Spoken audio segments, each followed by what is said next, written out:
अपना टॉपिक है Bohr model. Bohr model से पहले हम कुछ और मॉडल पढ़े थे जो एटॉमिक स्ट्रक्चर है उसको बताते हैं, परंतु आधुनिक एटॉमिक स्ट्रक्चर का जो बेस है वो बोर मॉडल है। बोर मॉडल क्यों है आधुनिक स्ट्रक्चर का बेस? क्योंकि यह हाइड्रोजन और हाइड्रोजन के समान जितने भी परमाणु है जिनमें एक इलेक्ट्रॉन है उनके बारे में ये बताता है। और बोर मॉडल जो है वो प्लांक जो क्वांटम थ्योरी है उस पर आधारित है, और इसके अलावा जो न्यूटन के जो लॉ है जिसे हम क्लासिकल लॉ ऑफ फिजिक्स कहते हैं उस पर आधारित है। और इसके अतिरिक्त बोर मॉडल ने अपना जो मॉडल दिया है वो एक तो कोलम्बिक फोर्स पर दिया है। कोलम्बिक फोर्स इसने इस्तेमाल किया वो है के Q1 Q2 अपॉन R², और एक था सेंट्रीफ्यूगल फोर्स जिसको हम कहते हैं mv² अपॉन R, और एक होता है अपना जो एक होता है एंगुलर मोमेंटम ऑफ इलेक्ट्रॉन। ये mvr बराबर nh/2π। इस तीन कंसेप्ट के आधार पर बोर ने अपना पूरा एटॉमिक मॉडल दिया है, और इसी कारण एटॉमिक मॉडल जो है वो इसका काफी पॉपुलर रहा है। अब हम बात करते हैं एटॉमिक मॉडल देने से पहले इसने कुछ पोस्टुलेट दिए थे जो इस प्रकार है। पोस्टुलेट का मतलब है अवधारणा। यहाँ पर कौन कौन सी अवधारणा है? पहली अवधारणा की बात करें, आप नोट करते जाइए। Postulate, first postulate. देखिए मैं लिखूंगा तो काफी टाइम लगेगा, आप नोट करते जाना। पहला ये कि एटम जो है वो एक गोलाकार स्पीशीज है और उसके सेंटर में जो न्यूक्लियस होता है, और इस सेंटर में न्यूक्लियस की जो साइज है वो एटम की तुलना में बहुत बहुत बहुत छोटी होती है। ये पहला पोस्टुलेट था। सेकंड पोस्टुलेट ये था कि जो नाभिक होता है, न्यूक्लियस होता है, न्यूक्लियस के चारों ओर कुछ पाथ है, वर्ताकार पथ है, और इन पथ में इलेक्ट्रॉन चक्र लगाते रहते हैं। इलेक्ट्रॉन का जो चक्र है ठीक उसी प्रकार से होता है जिस प्रकार सूर्य के चारों ओर ग्रह चक्र लगाते हैं। इन पथ का जो शायद आकार है वो सर्कुलर है, एकदम से सर्कुलर है, और इस वर्ताकार पथ में गति करते हुए इलेक्ट्रॉन पर दो प्रकार के बल लगते हैं, एक अपकेंद्रण बल और एक आकर्षण बल। आकर्षण को हम इलेक्ट्रोस्टैटिक्स या कोलम्बिक फोर्स कहते हैं, और इन दोनों का मान बराबर होता है। तो यानी एक तो होता है कोलम्बिक फोर्स और दूसरा होता है सेंट्रीफ्यूगल फोर्स। Centrifugal force. इस प्रकार इन दोनों फोर्स का मान बराबर होता है। नेक्स्ट हम बात करें, अगर इन दोनों से हम देखें तो इलेक्ट्रॉन तभी ये हम अगले पोस्टुलेट की बात कर रहे हैं। पोस्टुलेट, इलेक्ट्रॉन उन्हीं वर्ताकार पथ में गति करता है जिनमें इनका कोणीय संवेग का मान, कोणीय संवेग होता है mvr बराबर nh/2π होता है। यानी इलेक्ट्रॉन उन वर्ताकार पथ में गति करेगा जिनमें इसका मान, कोणीय संवेग का मान यानी एंगुलर मोमेंट का मान जो है nh/2π के बराबर होगा। यहाँ पर n जो है एक इंटीजर है, उसका मान 1 2 3 4 5 अनंत तक हो सकता है। अब बात आती है कि इलेक्ट्रॉन उन वर्ताकार पथ में गति करेगा जिसमें n का मान यदि मान लीजिए 1 है तो h/2π एंगुलर मोमेंट हो, या फिर 2n/2π एंगुलर मोमेंट हो, या फिर 3h 2 पाई एंगुलर मोमेंट हो, मतलब इसका कोणीय संवेग का मान इसका पूर्ण गुणांक होना चाहिए।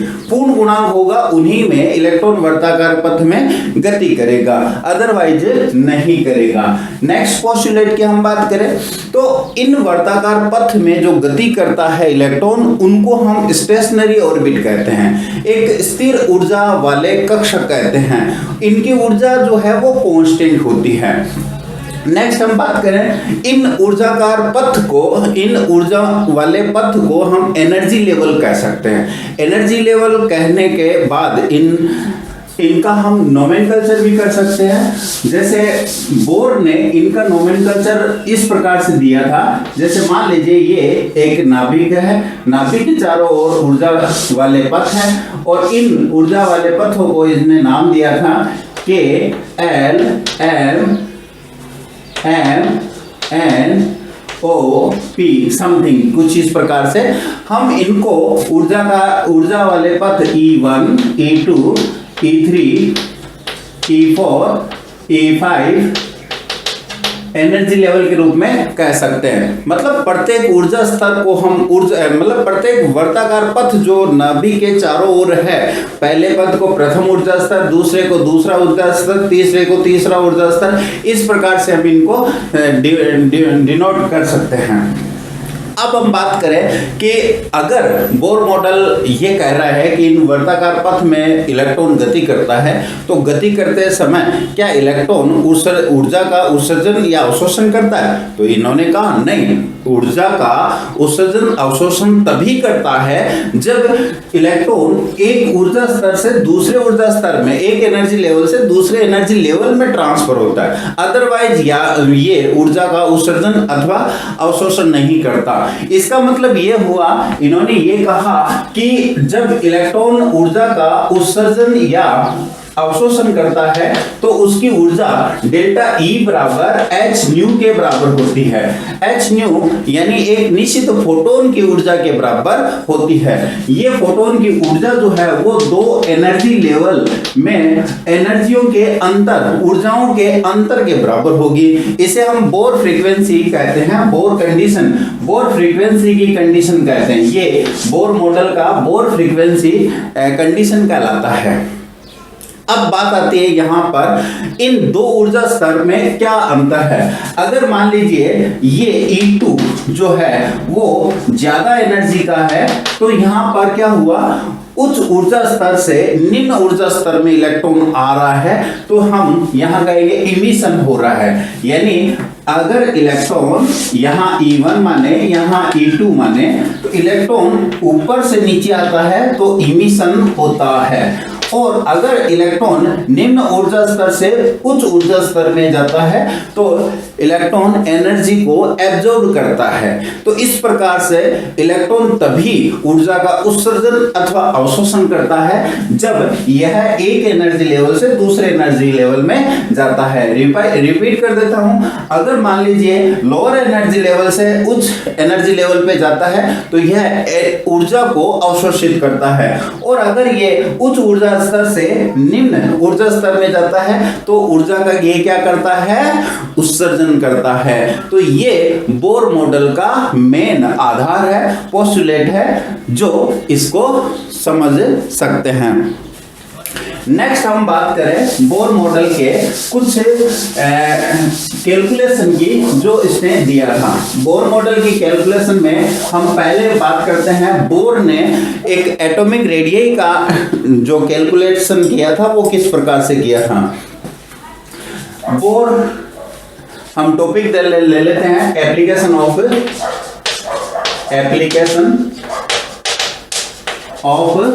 Bohr model. इसमें हम पहला पॉइंट ले लेते हैं कैलकुलेशन ऑफ रेडियस या radius of atom. Radius of atom की हम बात करें तो यहाँ किस आधार पे लिया गया है? देखिए हमने ये बताया था कि इसमें जो इलेक्ट्रॉन होता है वो नाभिक के चारों ओर वर्ताकार पथ में इलेक्ट्रॉन गति करता है। मान लीजिए ये गति कर रहा है इस साइड में, इस दिशा में, तो जैसे ये गति करता है तो यहां से ये तो है इसका कोलम्बिक फोर्स, और ये इस दिशा में और बाहर की ओर इसका सेंट्रीफ्यूगल फोर्स है, सेंट्रीफ्यूगल फोर्स इस पे लगता है। तो यहां पर बोर ने कहा कि सेंट्रीफ्यूगल फोर्स और कोलम्बिक फोर्स दोनों बराबर होते हैं, तो ये कोलम्बिक फोर्स और ये मान लीजिए सेंट्रीफ्यूगल फोर्स, ये इस प्रकार से दोनों फोर्स एक दूसरे के बराबर होंगे तो ही इलेक्ट्रॉन गति करेगा। ये नाभिक हो गए, ये सेंट्रीफ्यूगल फोर्स केंद्र से बाहर की ओर परिधि की ओर लगेगा और ये केंद्र की ओर लगेगा, दोनों इस इलेक्ट्रॉन पर गति लगातार बराबर लगे हुए हैं तभी ये इलेक्ट्रॉन गति कर सकता है। अब बात आती है सेंट्रीफ्यूगल फोर्स क्या होता है। यहाँ होता है K Q1 Q2 upon R², ये होता है। और सेंट्रीफ्यूगल फोर्स क्या होता है? ये तो कोलम्बिक फोर्स है। कोलम्बिक मतलब आप इलेक्ट्रोस्टैटिक फोर्स बोल सकते हो या गुरुत्वाकर्षण बल बोल सकते हो, जो एक सूर्य और पृथ्वी के बीच में लगता है या चंद्रमा और पृथ्वी के बीच में लगता है, तो ये इस प्रकार का फोर्स है। सेंट्रीफ्यूगल फोर्स को समझने के लिए मैं आपको एक मतलब पत्थर धागे से बांध करके घुमाते हैं, उदाहरण दे रहा हूं, पत्थर को धागे से बांध के घुमाते हैं तो घूमते घूमते घूमते अचानक छोड़ते ही वो बाहर चला जाता है। क्यों चला जाता है? क्योंकि उस पर सेंट्रीफ्यूगल फोर्स लगता है। तो सेंट्रीफ्यूगल फोर्स का मीनिंग जो वैल्यू है वो है ये mv²r। अब यहां पर हम दोनों की बात करें, देखिए ये दो आवेशों का आवेश का मान है और ये k जो है एक स्थिरांक है। k की वैल्यू निश्चित होती है, k की वैल्यू मैं लिख देता हूं यहां पर, k बराबर होता है 9 इंटू, ये है एक आवेश, ये है दूसरा आवेश। इन दोनों आवेशों की बात करें तो एक हो गया ये नाभिक आवेश और एक हो गया आपका इलेक्ट्रॉन का आवेश और ये K स्थिरांक हो गया, ये R हो गया। तो अब आप इसको सीधा लिखें तो हम क्या लिख सकते हैं? K ZE² अपॉन R² और यहां पर mv²r ये लिख देंगे। यहां हम v² का मान निकाल लेंगे, v² का वैल्यू आ जाएगा, कितना आएगा? K ZE², m जो है वो नीचे आ गया, m देखिए ये r ऊपर जाएगा तो r² की जगह r रह जाएगा। तो ये हमारे पास क्या आ गया? v² की वैल्यू आ गई इससे। देखिए एक बार दोबारा देखें, K ZE² और ये m नीचे आ गया, ये r रह गया क्योंकि r से r कट गया। ये हमारे पास v² की वैल्यू आ गई। किससे निकाला? सेंट्रीफ्यूगल फोर्स से और कोलम्बिक फोर्स से। अब देखिए ये हमारे पास बार बार में यूज होने वाली है तो मैं v² की वैल्यू यहां पर लिख देता हूं, K ZE² अपॉन mr। अब हम बात करते हैं जो बोर मॉडल है उसके दूसरे कंसेप्ट की। उसने कहा था कि इलेक्ट्रॉन उन्हीं वर्ताकार पथ में गति करता है जिसमें इसका कोणीय समय का मान mvr का मान nh अपॉन 2 पाई होता है। अगर मैं इस वैल्यू को यहां पर लिखता हूं तो हमारे पास v² की वैल्यू यहां रखी हुई है, तो हमें क्या निकालना है? r की वैल्यू निकालनी है। तो r का हम यहाँ देखिए यहां से हम v की वैल्यू निकाल लेते हैं पहले, तो v की वैल्यू हम इसमें पुट कर देते हैं। तो v² की वैल्यू v बराबर हो गई nh अपॉन 2 पाई और ये आ गया m और ये आ गया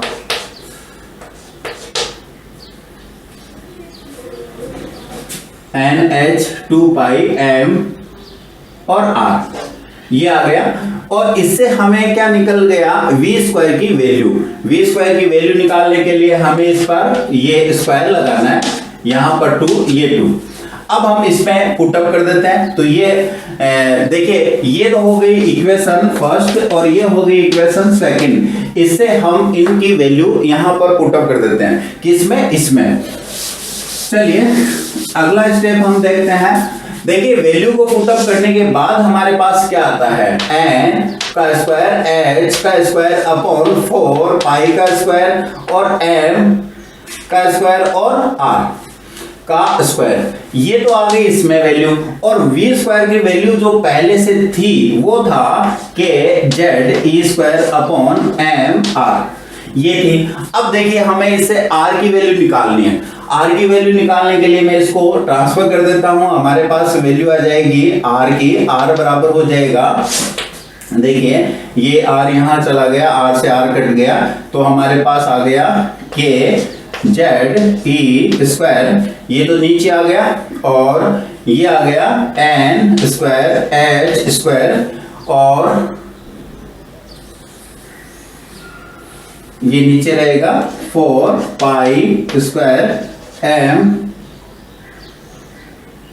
स्क्वायर है, और r की वैल्यू m ही रह जाएगा, r कट गया, तो ये सारी वैल्यू हमारे पास आ गई।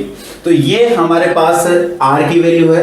अगर मैं इसको थोड़ा सा मॉडिफाइड तरीके से लिखता हूं तो मैं इसे ऐसे लिख सकता हूं, r बराबर, देखिए इसमें हमारे पास आएगा n स्क्वायर और यहां पर आ गया z, ये दोनों हमने पहले लिख लिए। अब हमारे पास बच गया h स्क्वायर और ये आ गया 4 पाई का स्क्वायर m और k और e स्क्वायर, ये हमारे पास कांस्टेंट वैल्यू आ गई। इन कांस्टेंट वैल्यू को अगर हम लिखते हैं, देखिए एक बार चेक कर लेते हैं कि ये h स्क्वायर और n स्क्वायर दो वैल्यू आती है, 4 pi square m k z e square value आती है, तो ये हमारे पास r की वैल्यू है। अगर हम इन सब की वैल्यू को रखते हैं तो हमारे पास r का जो वैल्यू है वो 529 इंटू 10 टू दी पावर, ये अंगस्ट्रोम में आती है, गुणा n स्क्वायर अपॉन z, ये तो है अंगस्ट्रोम में, और r की वैल्यू आएगी 0.529 into 10 to the power -8 into n square और z स्क्वायर z, ये आ जाएगी सेंटीमीटर में, और r बराबर हो जाएगा 529 into 10 to the power -10 n square upon z, ये हो जाएगा मीटर में। तो ये हमारे पास r की वैल्यू आती है। इस प्रकार हम कैलकुलेट कर सकते हैं r की वैल्यू, ये इसका मोस्ट इंपॉर्टेंट रोल था। नेक्स्ट हम बात करें इसकी वेलोसिटी की। अगला स्टेप है, देखिए इसको नोट कर लेना, आप नोट कीजिए।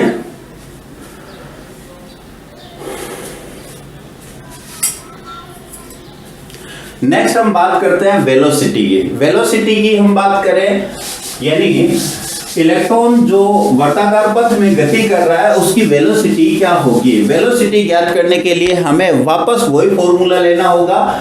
कैलकुलेशन हम कर रहे हैं वेलोसिटी की, velocity of electron in an earth orbit. किसी भी ऑर्बिट में हम इलेक्ट्रॉन के वेलोसिटी ज्ञात करें तो हमारे पास सेंट्रीफ्यूगल फोर्स और कोलम्बिक फोर्स की बात कर रहे थे हम, ये दोनों एक दूसरे के बराबर है, और उसकी जो हमने वैल्यू बताई थी वो था ये v स्क्वायर और r स्क्वायर। अगर हम इससे यहां निकालते हैं तो v स्क्वायर वापस निकाल सकते हैं। v स्क्वायर की वैल्यू क्या आ गई थी, k z e square upon ये r से r कट जाएगा और m और r आ जाएगा, तो ये हमारे पास वैल्यू आ गई थी।